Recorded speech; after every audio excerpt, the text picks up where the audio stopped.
नमस्कार दोस्तों, आप सभी का स्वागत है आपके YouTube चैनल ज्ञान अकेडमी क्लासेस में। दोस्तों, मैं आपका दोस्त और होस्ट मनोज नाथ आप सभी का स्वागत करता हूं।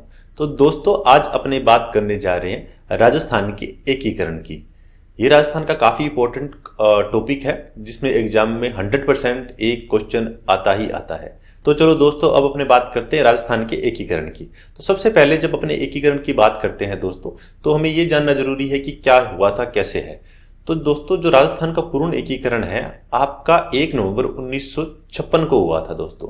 और ये कितने चरणों के अंदर हुआ था? तो ये दोस्तों 7 चरणों के अंदर हुआ था। अब क्वेश्चन ये उठता है कि 7 चरणों में हुआ था, अच्छी बात है, पर कितना समय लगा उसके लिए? तो उसके लिए दोस्तों अपना 8 वर्ष 7 माह और 14 दिन का अपने का समय लगा था इसके अंदर। जब एकीकरण किया गया था उस टाइम राजस्थान के अंदर कितनी रियासतें थी या कितने ठिकाने थे या केंद्र शासित प्रदेश थे? तो राजस्थान के अंदर उस समय पे 19 रियासतें थी दोस्तों अपनी, और 3 आपके ठिकाने थे, एक आपका केंद्र शासित प्रदेश था दोस्तों। अब ये चीज तो जान ली अपनों ने। अब ये भी जानना जरूरी है कि उस वक्त सबसे बड़ी रियासत कौन सी थी और सबसे छोटी रियासत कौन सी थी। तो सबसे बड़ी रियासत की बात करते हैं दोस्तों, तो जनसंख्या के अनुसार जयपुर सबसे बड़ी आपकी रियासत थी, क्योंकि उसकी जनसंख्या थी 30 लाख थी। और सबसे छोटी की बात करें तो जनसंख्या के अनुसार आपकी जो शाहपुरा है रियासत थी उसकी 16,000 जनसंख्या थी, यानी सबसे छोटी रियासत आपकी शाहपुरा और सबसे बड़ी आपकी जयपुर जनसंख्या के आधार पर। तो उस समय पे एक शर्त रखी गई थी कि अगर कोई भी रियासत है उसकी आपकी आमदनी है वो 1 करोड़ रुपए है राजस्व उसका, और उसकी जनसंख्या 10 लाख है, तो वो या तो स्वतंत्र रह सकते हैं या किसी अन्य रियासत के अंदर वो विलय कर सकते हैं। तो इस शर्त को पूरा करने वाली 4 रियासतें थी। एक दोस्तों आपकी थी बीकानेर, एक आपकी जयपुर, एक आपकी जोधपुर, एक उदयपुर। तो ये 4 रियासतें थी दोस्तों जो इस शर्त को पूरा करती थी। तो सबसे पहले अपने बात करते हैं कि जो विलय पत्र था उस पे किसने हस्ताक्षर किए। तो दोस्तों उस पे आपकी जो बीकानेर रियासत थी उसके सादुर सिंह जी जो महाराज थे, उन्होंने 7 अगस्त 1947 को हस्ताक्षर किए। और सबसे अंतिम में विलय पत्र पे किसने हस्ताक्षर किए क्वेश्चन आता है, तो धौलपुर रियासत थी उसने हस्ताक्षर किए थे। तो उसके उदयभान सिंह जी थे, उन्होंने 14 अगस्त 1947 को इस पे हस्ताक्षर किए। अब दोस्तों अपने जानते हैं कि रियासतें कितने भागों में डिवाइड थी, कितनी श्रेणियां थी। तो उसके अंदर सबसे पहले बात करते हैं तो जो एकीकरण से पूर्व भारत 3 श्रेणियों में बंटा हुआ था, ABC। जो ए श्रेणी थी वो अंग्रेजों के द्वारा शासित प्रदेश थे दोस्तों, और उसका जो प्रमुख था वो गवर्नर जनरल कहलाता था। तो इसके 2 थे अपने, एक तो मद्रास और मुंबई, ये आपका ए श्रेणी में थे। बी श्रेणी की बात करें तो इसमें छोटी छोटी जो रियासतें थी संघ बना रखे वो आती हैं। तो जो उनके अंदर जो प्रमुख है उसको कहा जाता था दोस्तों राज प्रमुख, जिसके अंदर MP और आपका राजस्थान यानी अपना प्यारा राजस्थान है वो आता है। उसके बाद दोस्तों बात करते हैं सी श्रेणी के। तो जो सी श्रेणी थी वो चीफ कमिश्नर के प्रांत थे। ये 2 प्रांत थे भारत में, एक तो आपका अजमेर था, एक आपका दिल्ली था दोस्तों। और अगर बात करते हैं मुस्लिम रियासत की, तो उस समय दोस्तों 2 मुस्लिम रियासतें थी।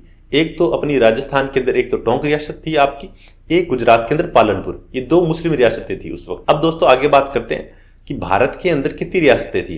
तो दोस्तों भारत में उस वक्त 562 रियासतें थी, और सबसे बड़ी थी वो तो थी आपकी दोस्तों हैदराबाद, और सबसे छोटी थी आपकी शाहपुरा। अब अपने जो 7 चरण है दोस्तों उनके बारे में बात करते हैं। तो दोस्तों सबसे पहला आपका चरण है वो है मत्स्य संघ। तो ये मत्स्य संघ था आपका 18 मार्च 1948 को बना। अब इसमें कैसे बना वो बात करते हैं। तो दोस्तों अब मैंने लिखा ABCD प्लस नीम का ठिकाना। इससे क्या मतलब है अभी आप समझ जाएंगे। देखो, ए से आपका हो गया अलवर, बी से भरतपुर, सी से करौली, डी से धौलपुर, और नीम का थाना यानी निमराना। तो ये अपने 4 आपके रियासतें थी और एक अपना ठिकाना था, 4 + 1। तो इसमें कैसे कैसे थी वो देखते हैं। तो ये दोस्तों आपका अलवर रहा रियासत, मैंने करंट के हिसाब से बनाया है मैप ताकि आपको अच्छी तरह से याद रहे। तो ये दोस्तों आपका अलवर हो गया, ये आपका ए से अलवर हो गया, बी से भरतपुर हो गया, सी से करौली हो गया और डी से धौलपुर हो गया। तो ये अपना पहले हो गया दोस्तों मत्स्य संघ। अब मत्स्य संघ थे, अब इसकी मत्स्य संघ बात कर ली। अब आगे इसमें क्या था वो देखते हैं। तो मत्स्य संघ था दोस्तों, इसका जो नाम था वो KM मुंशी थे, उनकी सलाह पे यानी उनकी सिफारिश पे इस मत्स्य संघ का नाम रखा गया। तो उस जो सबसे पहले मत्स्य संघ है उसके जो राज प्रमुख की बात करते हैं तो राज प्रमुख थे उसके उदयभान सिंह थे, जो कि किसके थे, धौलपुर के थे आपके। और उसके बाद बात करते हैं दोस्तों प्रधानमंत्री की। तो जो मत्स्य संघ है इसके प्रधानमंत्री थे आपके शोभाराम कुमावत। उसके बाद राजधानी दोस्तों अलवर। अलवर आज भी NCR के अंदर शामिल हुआ है। तो अपने समझ सकते हैं कि अलवर का उस टाइम पे भी राजधानी अलवर को ही उन्होंने रखा अपने मत्स्य संघ की, यानी काफी उस टाइम पे महत्व था आज से 70 साल पहले और आज भी काफी है ही। उसके बाद उद्घाटनकर्ता की बात करें तो वीएन गॉडगिल यानी नरहरि विष्णु गॉडगिल, इन्होंने इसका उद्घाटन किया था दोस्तों। ये अपना दोस्तों मत्स्य संघ हो गया। आई होप कि मत्स्य संघ आपका क्लियर हो गया। अब अपने आगे बात करते हैं। अब दूसरे नंबर पे बात आती है दोस्तों पूर्व राजस्थान। पूर्व राजस्थान 25 मार्च 1948 को बना था। तो इसके लिए ये ट्रिक बनाई गई है दोस्तों। देखने में आपको थोड़ा सा लग रहा है पर अभी देख पढ़ोगे तो इजी हो जाएगा आपको, क्योंकि 9 रियासतें थी, एक ठिकाना था, तो उसको याद करने के लिए अपने बनाई है। तो इस पे लिखा है बाबू की झाड़ू को प्रताप टोस्ट दिखावे, यानी जो बाबू है, अब इसका एक स्पेलिंग जो अपने बनाई है, बा से आपका हो गया बांसवाड़ा, बू से हो गया बूंदी, की से हो गया किशनगढ़, झा से हो गया झालावाड़, डू से हो गया डूंगरपुर, को से हो गया कोटा, प्रताप से हो गया प्रतापगढ़, टो से हो गया टोंक और सै से हो गया शाहपुरा। दिखावे मतलब काट दिया, इसका कोई मतलब नहीं, याद करने के लिए है। जैसे टॉस करते हैं ना अपने, उसको लिए तो आप इसको याद कर सकते हो कि बाबू की झाड़ू है वो प्रताप को टॉस दिखा रही है। ठीक है, अगर बागड़ी में हो तो कोई दिक्कत है ही नहीं। हिंदी में याद करना है तो बाबू की झाड़ू प्रताप को टॉस दिखा रही है। और कहां दिखा रही है? कुशलगढ़ ठिकाने में। कुशलगढ़ ठिकाना कहां है आपका? बांसवाड़ा के अंदर। तो दोस्तों ये अपनी 9 रियासतें और एक अपना ठिकाना हो गया। जो 3 ठिकाने बात की थे, 2 ठिकाने अपने कर लिए। पहले नीमराना कर लिया, अब कुशलगढ़ कर लिया, अब आगे अपने थोड़ी देर में लावा ठिकाना वो भी कर लेंगे। अब इसमें क्या था आगे बात करते हैं। तो जो पूर्व राजस्थान था आपका 25 मार्च 1948 को बना था दोस्तों, तो इसके जो प्रमुख थे, राज प्रमुख थे, वो कौन थे? भीम सिंह। तो देखो कोटा की बात करते हैं, यहाँ पे कोटा आ गया तो कोटा को ले लिया। कोटा के भीम सिंह आ गए। प्रधानमंत्री आपके गोकुल लाल सावा आ गए।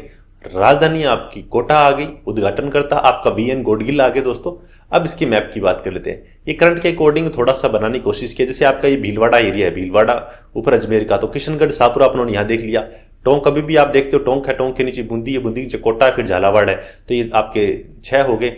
ये नीचे वो सेमी है आपका है प्रतापगढ़, डूंगरपुर, बांसवाड़ा, ये 3 अभी भी मैप के अंदर आप देखते हो। यहाँ पे थोड़ा आपका चित्तौड़गढ़ आ जाता है, ये बीच में फिर खाली एरिया आ जाता है। तो उसके अकॉर्डिंग मैप से अपने को थोड़ा सा माइंड में छवि रहे, इसलिए अपने मैप का यूज किया। पहले मैप में अपने 4 बन गए। 4 आपको याद होंगे। ऊपर सबसे पहले आपका अलवर, ABCD, ए से अलवर, बी से आपका भरतपुर, सी से करौली, डी से धौलपुर हो गया था। ठीक है, अब उसके बाद में ये आपकी 9 रियासतें आ गई। तो इसमें एक कुशलगढ़ ठिकाना है, वो बांसवाड़ा में है, वो ऑलरेडी है इसमें, इसलिए मैंने दिखाया नहीं है। अब दोस्तों आगे बात करते हैं संयुक्त राजस्थान की। 30 नंबर का जो चरण था, तो 30 नंबर का चरण था ये दोस्तों 18 अप्रैल 1948 को हुआ। जो तीसरा चरण था दोस्तों, इसके अंदर क्या था आपका पूर्वी राजस्थान, जो भी उन्होंने पीछे किया है दोस्तों, पूर्वी राजस्थान ये 9 रियासतें, प्लस इसमें उदयपुर एक एक्स्ट्रा ऐड और हुआ है। तो उदयपुर ऐड हो गया, तो ये संयुक्त राजस्थान हो गया। तो इसमें कौन थे आपके राज प्रमुख? भूपाल सिंह उदयपुर आ गया, तो उदयपुर हो गया आपका इसके अंदर। प्रधानमंत्री बात करें तो माणिक्यलाल वर्मा जी हो गए। राजधानी की बात करें तो आपका उदयपुर हो गया दोस्तों। उद्घाटनकर्ता इसमें पंडित जवाहरलाल नेहरू हो गए। उन 2 के अंदर तो वीएन गॉडगिल थे, इससे पंडित जवाहरलाल नेहरू हो गए। अब वो मैप की बात करते हैं, तो वो सेम मैप रहेगा दोस्तों अपना, ये आपके पूर्वी राजस्थान वाला, और प्लस एक उदयपुर ऐड और हुआ है, तो इसको अपने अलग कलर दे दिया थोड़ा, उदयपुर, इसको अलग लिख लिया अपने उदयपुर। तो इस प्रकार से दोस्तों अपना तीसरा हो गया संयुक्त राजस्थान। उसके बाद बात करते हैं दोस्तों चौथे चरण की। चौथे चरण का बना था आपका वहद राजस्थान। तो वहद राजस्थान दोस्तों ये आपका बना था 30 मार्च 1949 को बना था। तो इसमें क्या था? JJB का लावा ठिकाना। ठीक है, तो लावा ठिकाना प्लस संयुक्त राजस्थान, दो चीज। तीसरे नंबर का चरण था आपका, जो तीसरे नंबर का चरण था वो ऐड हो गया इसके अंदर। तो इसमें क्या बन गया आपका? जे से क्या हो गया? जे से आपका जैसलमेर हो जाएगा, जे से आपका जोधपुर हो जाएगा, जे से जयपुर हो जाएगा, बी से बीकानेर हो जाएगा। ये देखो दोस्तों, जे से जैसलमेर हो गया आपका, जे से जोधपुर हो गया, जे से जयपुर हो गया, बी से बीकानेर हो गया, और प्लस लावा ठिकाना हो गया। और इसके अंदर साथ में कौन सा आ गया? तीसरा नंबर आपका चरण आ गया। तो इसके अंदर दोस्तों ये मैप देखो, ये वो सेम अपना तीसरा चरण आ गया। तो तीसरा चरण के अंदर ये, क्योंकि दूसरा चरण आ गया आपका नीले वाला, ये उदयपुर था, ये आपका तीसरा चरण आ गया। और ये चौथे के अंदर ये 4 ऐड हो गए आपके। बीकानेर देखो करंट के हिसाब से रखें अपने, जो लेटेस्ट के अंदर अपने मैप देखते हैं, बीकानेर दिखता है, फिर जैसलमेर, फिर जोधपुर, फिर जयपुर। बीच वाले पोर्शन को खाली छोड़ देगा, नागौर आ जाता है यहाँ पर, फिर आपका इधर आपका अजमेर आता है। इस तरह से इसको खाली छोड़ दिया ताकि एक आइडिया रहे, पिक्टोग्राफी मेमोरी बन जाए। तो इसकी वहद राजस्थान की बात करें तो राज प्रमुख थे दोस्तों, इसमें मान सिंह जी थे। मान सिंह जो सेकंड है वो जयपुर के हैं, वो थे। प्रधानमंत्री आपकी हीरालाल शास्त्री जी थे। और राजधानी की बात करें तो दोस्तों जयपुर आपकी राजधानी हुई। उद्घाटनकर्ता दोस्तों इसमें वल्लभ भाई पटेल हो गए। पहले 2 के अंदर तो वीएन गॉडगिल थे, फिर पंडित नेहरू आए, अब उसके बाद आपके सरदार वल्लभ भाई पटेल जी आ गए, यहाँ पर आपके महाराज प्रमुख बन गए। महाराज प्रमुख समझ लो आप उस टाइम के एक किस्म के राष्ट्रपति हो गए। महाराज प्रमुख थे ये भोपाल सिंह बनाए गए और उदयपुर के, और ये एक ही बनाए गए थे महाराज प्रमुख, और जो कि अंतिम समय तक जब सातवां चरण पूरा हुआ था 1 नवंबर 1956 तक, तब तक ये ही भोपाल सिंह ही रहे थे।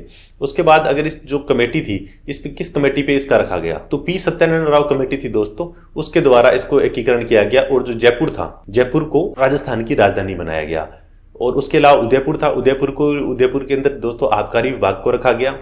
कोटा के अंदर दोस्तों कस्टम को रखा गया। जोधपुर में हाईकोर्ट को, आज भी हाईकोर्ट जोधपुर में है आपका दिख रहा है। बीकानेर को शिक्षा के लिए रखा गया। तो इस प्रकार दोस्तों चौथा चरण रहा, और इसके आधार पर 30 मार्च को राजस्थान दिवस बनाते हैं, वो इसी बेस पे बनाते हैं दोस्तों, इसके आधार पे। उसके बाद दोस्तों बात करते हैं 5वें चरण की। तो 5वां चरण है दोस्तों संयुक्त वहद राजस्थान। ये 15 मई 1949 को बना। तो इसमें क्या हुआ, इसमें वहद राजस्थान प्लस आपका मत्स्य संघ कौन सा था, पहला था, और वहद राजस्थान कौन सा, चौथा था। तो इसमें वो याद करो, देखो ये आपका पहला चरण हो गया इधर वाला, ये आपका दूसरा हो गया बाबू की झाड़ू प्रताप को टॉप्स दिखावा है कुशलगढ़ के ठिकाने में, तो वो हो गया दोस्तों। उसके बाद तीसरे में उदयपुर ऐड हो गया था। चौथे के अंदर आपका ये बीकानेर जैसलमेर जोधपुर और जयपुर वाला है, JJJB वाला और लावा ठिकाना वाला। तो इस प्रकार से दोस्तों आ गया। तो इसमें कौन सा था, इसमें किस कमेटी के आधार पर इसको ऐसे जोड़ा गया, आपकी शंकरदेव कमेटी थी, उसके आधार पर इसको जोड़ा गया। राज प्रमुख थे दोस्तों वो आपके मान सिंह सेकंड थे, वो थे। प्रधानमंत्री आपके हीरालाल शास्त्री जी थे। राजधानी आपकी जयपुर थी। महाराज प्रमुख जो पहले ही कहा गया था कि अंतिम समय तक, जब 1 नवंबर 1956 तक आपके भोपाल सिंह रहे थे उदयपुर के। अब दूसरी बात करते हैं छठे चरण की। तो छठा चरण है दोस्तों जिसको राजस्थान संघ भी कहा जाता है। ये 26 जनवरी 1950 को बना था। तो इसके अंदर क्या हुआ, आपका 5वां चरण प्लस आधा सिरोही। आधा सिरोही क्यों कह रहे हैं, क्योंकि दोस्तों आधा जो आपका आबू था वो मुंबई को मिला दिया गया था, और जो दिलवाड़ा था वो गुजरात में मिला दिया गया था। तो जब ऐसे कर दिया गया तो उस वक्त क्या किया गया, गोकुलबाई जो भट्ट थे उस वक्त के नेता थे, उन्होंने इसका विद्रोह किया। उसके बाद में वापिस मिला दिया गया था, वो अगले वाले 7वें चरण में मिला दिया गया था। पर पहले एक बार गुजरात में मिलाया गया था दिलवाड़ा को, और आबू को मुंबई में, 7वें में राजस्थान में मिलाएंगे। तो उस वक्त क्या चेंजेस आए, उस वक्त दोस्तों आपका प्रधानमंत्री जो नाम से अपनी बात कर रहे थे इतनी देर, वहां पर अब मुख्यमंत्री हो गया। और प्रथम आपके मुख्यमंत्री कौन थे, हीरालाल शास्त्री, वो मनोनीत थे। और राज प्रमुख वही सेम मान सिंह सेकंड। और 7वें चरण की बात करते हैं, जो अंतिम चरण है दोस्तों आपका वर्तमान जो स्वरूप अपने देख रहे हैं, 1 नवंबर 1956 को। इस वक्त क्या हुआ, आबू दिलवाड़ा जो भी पीछे बात की थी, आबू को जो मुंबई को दे दिया, दिलवाड़ा को गुजरात को दे दिया था, वो वापस इसमें आ गया। प्लस अजमेर मेरवाड़ा केंद्र शासित प्रदेश, एक केंद्र शासित प्रदेश अपने स्टार्टिंग में दोस्तों बात की थी, अजमेर मेरवाड़ा ये वही है। प्लस सुनील टप्पा ये MP का था दोस्तों, इसको राजस्थान में मिला दिया गया। और जो राज प्रमुख आपका पद पहले बनाया हुआ था, जो मान सिंह सेकंड ने अपनी बात कर रहे थे जो लास्ट में, तो राज प्रमुख है उसका पद को समाप्त कर दिया गया दोस्तों। उसकी जगह राज्यपाल का पद है दोस्तों वो सृजित कर दिया गया। उसके बाद राजस्थान के प्रथम राज्यपाल की बात करें, गुरुमुख निहाल सिंह जी जो थे, उनको प्रथम राज्यपाल नियुक्त किया गया। उसके बाद में आपकी बात करते हैं CM। तो उस वक्त दोस्तों आपके CM बने थे मोहनलाल सुखाड़िया। और जो कोटा का सिरोज प्रांत था दोस्तों, यानी कोटा का जो सिरोज प्रांत था वो MP में मिला दिया। और MP का सुनील टप्पा जो अपने यहाँ पे बात की है पहले ही, वो राजस्थान में ऐड कर दिया। तो इस प्रकार से दोस्तों राजस्थान का जो वर्तमान स्वरूप है वो आ गया।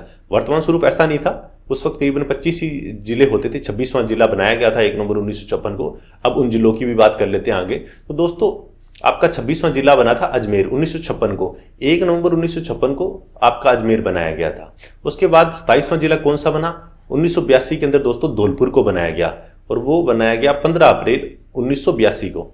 उसके बाद 1991 में 3 जिले बनाए गए, 12, दौसा, राजसमंद। ये ऐसे इसलिए लिखा है क्योंकि नामकरण ऐसे ही है। 28वें पे 12 बना, 29वें पे दौसा बना, राजसमंद 30वें पे बना। ये बना दोस्तों आपको 10 अप्रैल 1991 को। 1994 के अंदर बात करें तो हनुमानगढ़, गंगानगर से काट के हनुमानगढ़ को बना दिया गया आपका 31वां जिला। तो ये बना 12 जुलाई 1994 को दोस्तों। उसके बाद दोस्तों 1997 को करौली बनाया गया। करौली बना आपका 32वां जिला दोस्तों। ये बना 19 जुलाई 1997 को दोस्तों। और अंतिम जो 33वां जिला है वो आपका दोस्तों प्रतापगढ़ बना 2008 के अंदर, 26 जनवरी 2008 के अंदर आपका ये अंतिम जिला बना। तो हाल फिलहाल के अंदर दोस्तों राजस्थान में 33 जिले हैं। तो किस प्रकार से दोस्तों ये 33 जिले बने, पूर्व में रियासतें थी कैसे थी, वो अपने दोस्तों इस पार्ट में जाना। इस प्रकार दोस्तों आई थिंक आपको ये वीडियो क्लियर हो गया होगा। और फिर भी थोड़ा सा ये टॉपिक अगर थोड़े से परेशानी आपको लग रही है तो 2-3 बार आप दोस्तों वीडियो को देखें, तो आपका डेफिनेटली आपका जो डाउट्स हैं वो आपके क्लियर हो जाएंगे। और फिर भी कोई डाउट हो तो दोस्तों आप कमेंट बॉक्स में दोस्तों आप टाइप कर सकते हैं मुझसे या फिर ईमेल कर सकते हैं। और अगर दोस्तों आपको वीडियो अच्छा लगा है तो प्लीज़ दोस्तों इस वीडियो को लाइक कीजिए, चैनल को सब्सक्राइब कीजिए और वीडियो को अन्य के साथ भी शेयर कीजिए। Thank you.